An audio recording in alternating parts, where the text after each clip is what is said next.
Hi, I'm Margie Holmes, psychologist, author, and educator. Last week, you shared your experiences and life lessons in dumping someone and or being dumped. Someone said she'd rather be the one dumped than doing the dumping. So I asked, do you agree with her? Here's what you said. Ami Perez, I agree. I'd rather be the one dumped. At least I know I did not give up just like that. Wala yung feeling na I will not be blamed at the end for not trying. Trixie Cruz, I'd rather be the dumpy. Don't you find it difficult telling someone you don't love them anymore? Try telling that to someone who has made you the center of their entire universe. Andrew Craig Bennett, if you are dumping someone, you are going to cause them a good deal of distress for selfish reasons of your own. I have done it twice in my life and I did not do it well. I don't look back on my actions with any pleasure. Andrew offers some consolation or what we call pampalubag loob. My other observation, Andrew says, is that each time you get dumped, it hurts a little less. Elia Ola Quintanar, it's the guilt that you've caused someone pain. That and the actual pain that you feel when you see someone you love or used to love go through so much pain. Jan Argy says, I don't necessarily agree that it's better to be dumped than dump, but I think it's the guilt and hiya of Pinoys that makes some of them feel like that. Some of you said they'd rather be the ones doing the dumping. Carolyn Malasig says, I'd rather do the dumping than be the one dumped, though it's more painful when you're the one being left behind. Like there's something wrong with you and he found someone better. This sounds a bit egotistical and self-absorbed, pero ganun eh. Maureen Jean Lara, for me, I think it takes a lot more for the one who does the dumping. Sure, if you're the one who got dumped, you'd be in pain. But the decision to dump someone is also quite difficult because you know that you're going to cause pain.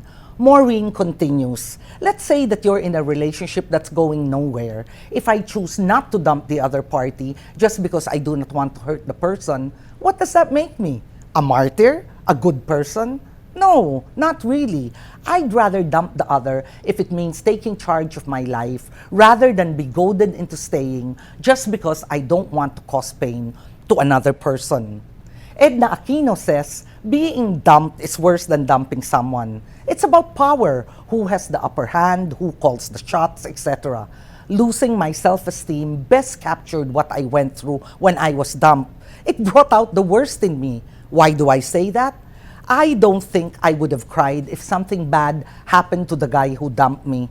Does it mean I have not been healed or had closure yet? I really don't know. The upside, however, is that it was an eye-opener that taught me to learn to love myself.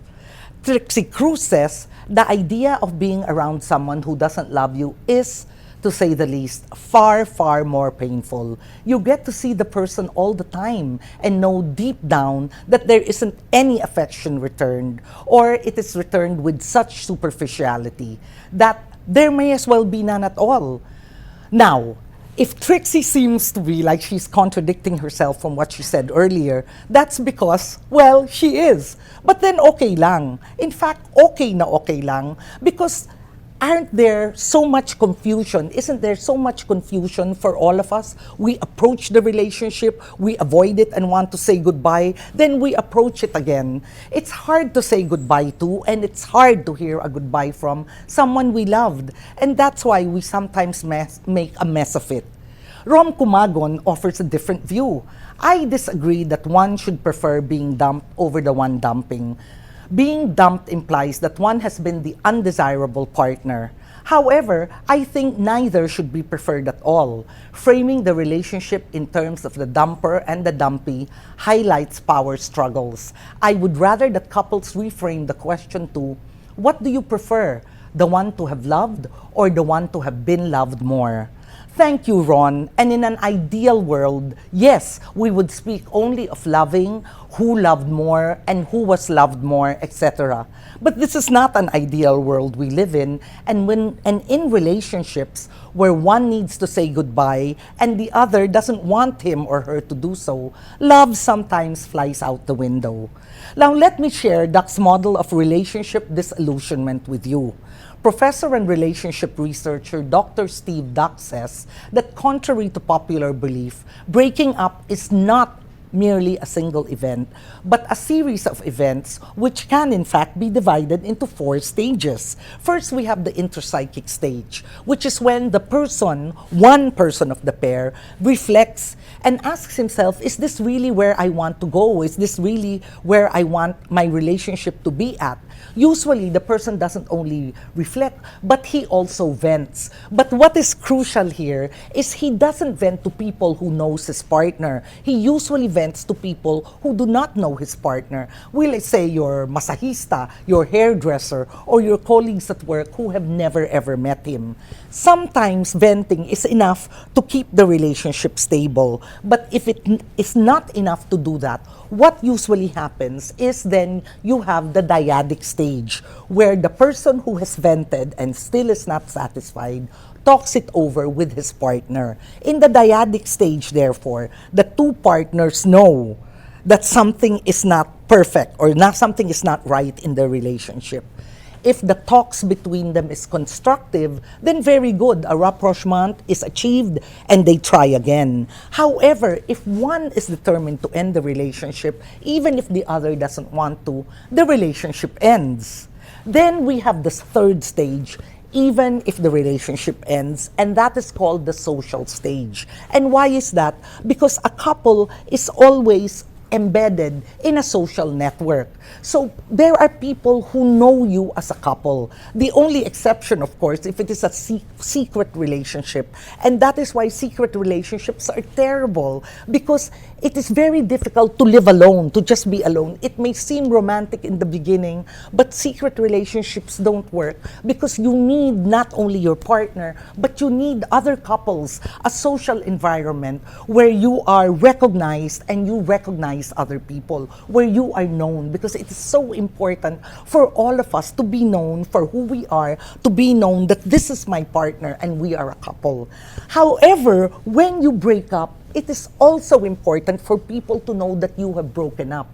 It is important for you because, among other things, breaking up has fallouts for other relationships. The most obvious is with children. If both of you have children, or one of you has a child or has children, and the children have been taught to look up to the partner as the other parent.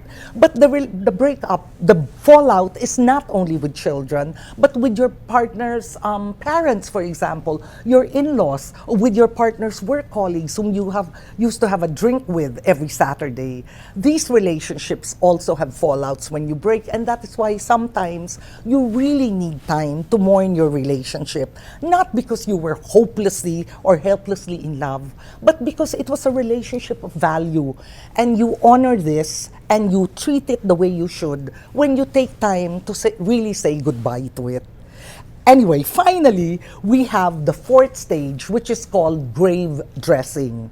This is usually an unrecognized phase of the breakup, but it is very important. Now, why do I say this? Because there is a need to not only let people know about the relationship, but to let people know of the death of this relationship. Psychologists call it the need to publish the relationship and its death. Not only that, there is a need for each of the partners in the couple to justify the breakup. There is a need for each partner to show themselves in a good light, to show and to make sure that it doesn't negatively affect their chances for future relationships. I mean, can we blame them? Of course, if you break up and you're not 80 years old, or even if you're 80, you might still want a partner, diba? I certainly would. Anyway, so what you need to do, what you know, if only unconsciously, is I have to show the world that it wasn't my fault. I am not leftover goods or damaged goods. I was a mature relator in this situation, or I was an innocent victim, but I've learned my lesson now. This way, other people know that yes, it is good to have, or it is okay to have a relationship with this person. Now, let me share just 2 more views from all of you out there. One is from Ulysses de Guzman, who says, in either position you're in, it is never a pleasant situation. It takes a lot of strength and courage to be the person delivering the bad news. For me personally, whatever and wherever and however the wind blows, I'd entertain both roles. But Alfie also says, If a relationship really isn't working out, choosing to dump someone can be a necessity. If I am in a relationship and I really don't like to be there anymore, for whatever reason, after trying, then what should I do? Wait for the girl to feel the signals and then wait for her to dump me? That's even worse because it's patronizing. It's like staying in a relationship just to stroke the confidence of the other person. Extending the lifespan of a relationship that is beyond repair just prevents both persons to be able to find a better one. Life is short, and let's face it, the relationship marketability of humans diminishes as they age. And the humane way of leaving a relationship is to be honest and not cheat. Pag ayaw na, hayaan na. Kahit na ano pa ang dahilan, then move on.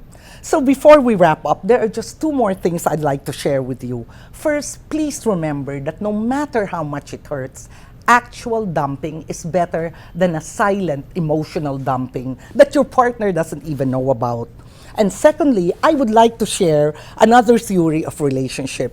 If we have duck steps in relationship breakup, let me now share with you Holmes' steps in relationship outcomes. Although to be absolutely honest, this isn't really my theory, but it's a theory of somebody else, but unfortunately, his name escapes me at the moment. But let me tell you how it goes. Now, according to this relationship theory, there are 3 steps in any relationship. We have the honeymoon stage, the disillusionment stage, and the commitment stage. In the honeymoon stage, of course, everything is perfect. He smells so good, he's exciting, he's funny, etc. In the disillusionment stage, you realize, ay nako, he has feet of clay pala. He has feet like all of us do. You know, sometimes they step in puddles, sometimes the puddles he steps on hits me, etc.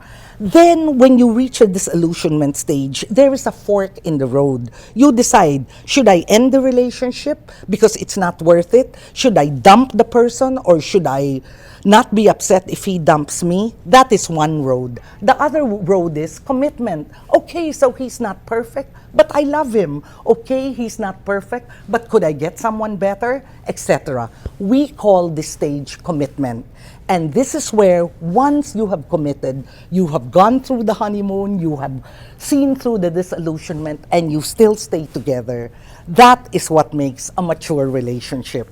Well, that's it for today. Keep sending your comments and reactions to me on Facebook, tweet using the hashtag AskMargie, or send an email to askmargie@rappler.com. See you next week.